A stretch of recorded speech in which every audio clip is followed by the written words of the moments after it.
ها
la petite poche là, il y a notre téléphone.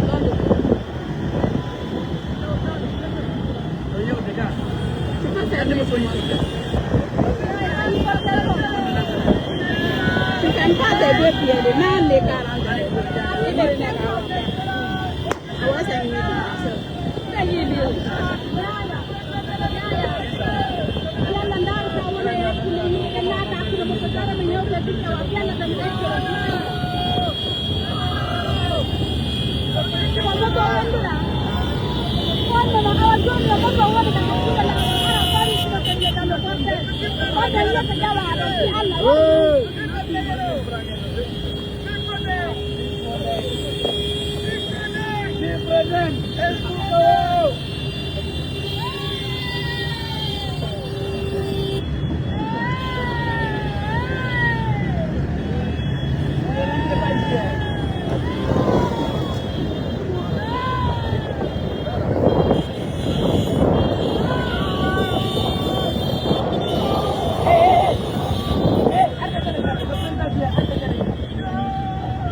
Non, tant qu'on ne s'arrête pas, il ne faut pas.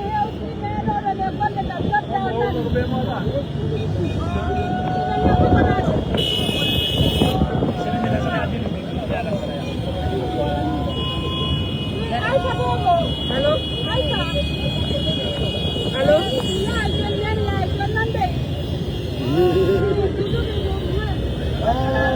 Si on est sur le terrain, moi, ça 2 semaines, je vais être là.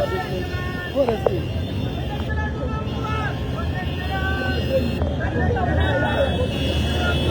Comme vous l'avez constaté depuis le début de ce direct, nous suivons le candidat Abdoulaye Yero Baldé du Frondec depuis l'autoroute Fidel Castro. Nous l'avons pris en marche à partir du kilomètre 36. Le pont a servi de point de rencontre pour les militants et sympathisants du parti Frondec. Présentement, nous tendons vers l'axe Bambeto Koza Amdalaï pour le candidat soit en bain de foule. Vous le constatez d'ailleurs depuis le début de ce direct, il ne cesse de s'attirer une foule qui veut vraiment voir qui est le candidat du Frondec.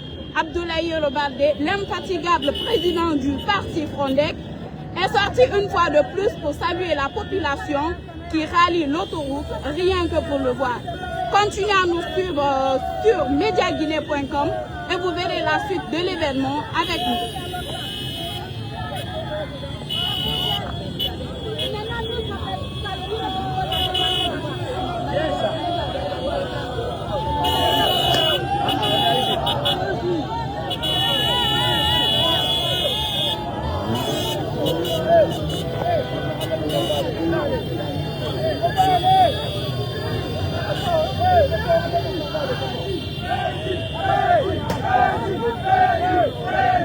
Hey!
S'il m'a pas dit son problème.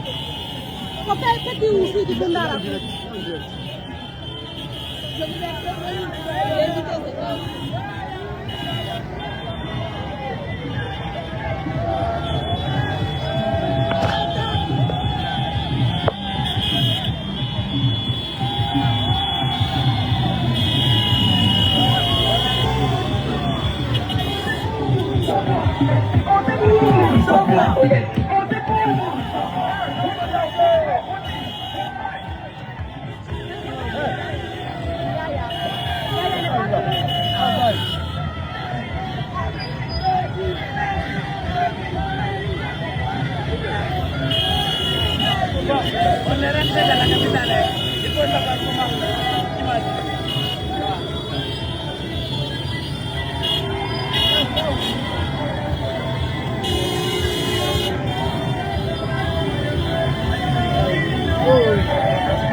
Oh, motor ki wanta dong lekan.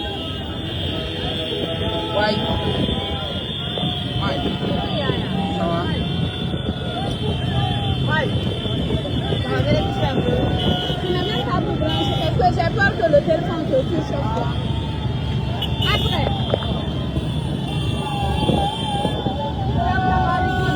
Hey, il a qu'à quitter. Il a qu'à quitter. Go.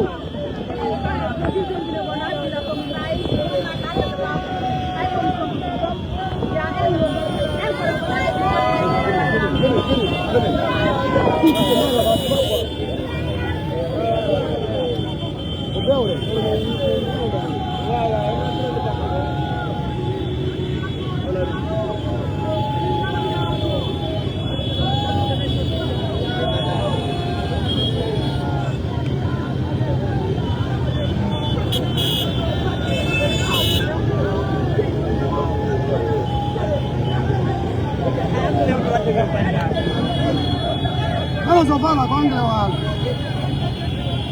Allora no anglais giocare. Oh, c'est long. Il passe.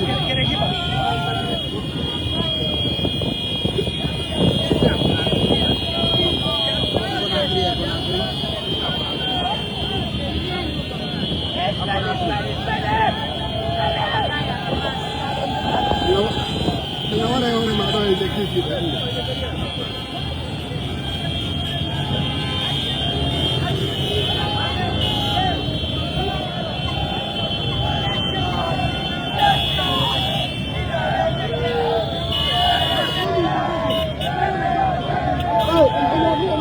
no,